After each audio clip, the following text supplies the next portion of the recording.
অন্যায়ের সাথে আপোষ করেননি। আমরা দেখেছি শহীদ প্রেসিডেন্ট জিয়াউর রহমান 1981 সালে 31 মে চট্টগ্রামের সার্কিট হাউসে একদল বিপদগামী সেনাবাহিনীর হাতে শহীদ হলে তারপরে স্বৈরাচারের 4 সরকার রাষ্ট্রীয় ক্ষমতায় অধিষ্ঠিত হয়।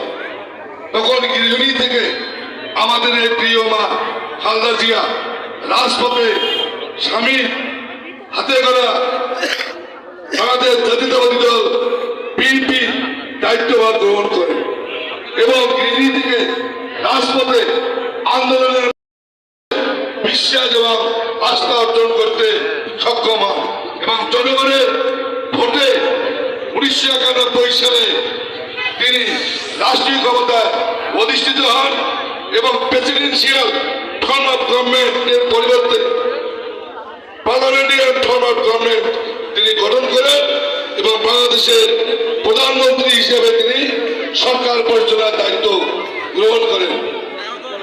তিনি ছিলেন দক্ষিণ এশিয়ার মধ্যে প্রথম মহিলা প্রধানমন্ত্রী।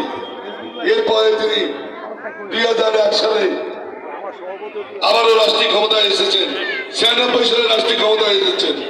আজকের আমরা যে বিদ্যুৎ পেয়েছি সেটি বেগম জিয়ার অবদান। আজকে মেয়েরা যে 30% কোটায় চাকরি করেন সেটি বেগম জিয়ার অবদান। আজকে যে গার্মেন্ট শিল্প সেটি বেগম জিয়ার উন্নয়ন। আজকে আমরা যদি বলি নারী নেতৃত্বের বিকাশ সেটি বেগম খালেদা জিয়ার জন্য। আজকে যে গণতন্ত্র আমরা ফিরে পেয়েছি, তিনি বলেছেন এ দেশের বাইরে আমার কোনো ঠিকানা নেই, বাংলাদেশে আমার শেষ ঠিকানা। তিনি কিন্তু এ দেশ ছেড়ে যাননি। আজকে তিনি জেল হাজত করেছেন কিন্তু কখনো অন্যায়ের সাথে আবেশ করেননি। তার এক সন্তান, তিনি অল্প বয়সে স্বামী হারিয়েছেন, অল্প বয়সে ছোট ছেলেকে হারিয়েছেন, আর তার বড় ছেলে এই সরকারের প্রেসিডেন্ট দ্বারা নির্যাতিত হয়ে দেশের বাইরে প্রবাস জীবন যাপন করছেন। তারপরে তিনি এই দেশ এবং এই মাটির সঙ্গে বেইমানি করেননি।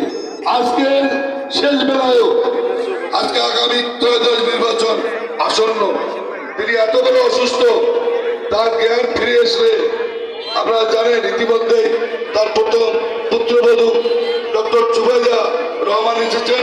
তিনি বলেছেন তিনি চিকিৎসার জন্য দেশ ত্যাগ করবেন না, তিনি দেশের মাটিতে চিকিৎসা করাতে চান। একজন মানুষ কত বড় মনের অধিকারী কাতার থেকে পাঠিয়েছেন তিনি জাননি।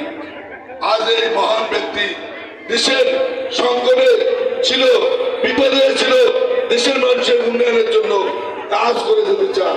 আমরা সকলে মিলে তার আশীর্বাদ মুক্তি কামনা করে মনোজাত করবো, প্রাণ করে আল্লাহ যেন আমাদের কারো না কারো হাতকে ওসিলা করে এই দোয়া এবং মিলাদ মাহফিল কবুল ও মঞ্জুর করেন এবং তাকে সুস্থ করে আমাদের মাঝে ফিরে যান এবং এই দেশে গণতন্ত্রের প্রতিষ্ঠায় তিনি যেন অনবদ্য ভূমিকা রাখতে পারেন আগামী দিনে, এই প্রত্যাশায় সকলের সুস্বাস্থ্য দীর্ঘায়ু কামনা করে আজকের এই মাহফিলের সার্থকতা সফলতা কামনা করে আমার কথা শেষ করছি।